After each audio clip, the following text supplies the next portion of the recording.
Infertilité car parfois vous n'ovulez pas. Cycle menstruel irrégulier. Ça fait déjà 38 jours. Pilosité excessive. Perte de cheveux en continu. Si vous constatez au moins 2 de ces signes, vous avez sûrement le syndrome des ovaires polykystiques.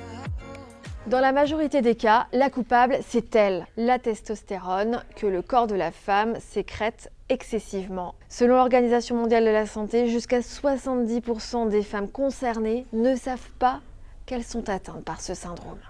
Et Meline, vers qui on se tourne pour faire un diagnostic ?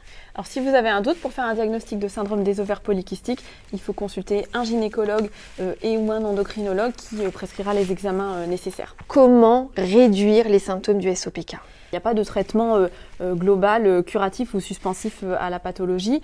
L'hygiène de vie, c'est vrai que ça peut aider, ça peut intervenir en soutien à cette prise en charge médicamenteuse, mais c'est vrai que c'est pas miraculeux. C'est malheureusement un reste à charge qui est assez important pour les patientes. Donc ce serait bien, je lance un appel ici, que le SOPK soit enfin reconnu comme affection longue durée aujourd'hui. Est-ce que les médecins sont assez formés aujourd'hui ou est-ce que c'est le problème ?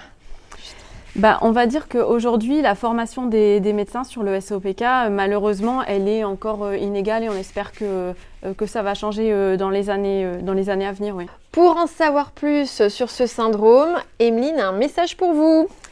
Si vous voulez en savoir plus sur le syndrome des ovaires polykystiques, vous pouvez retrouver l'épisode de podcast d'aujourd'hui sur Au Féminin. N'hésitez pas à l'écouter et le partager pour qu'on en parle davantage.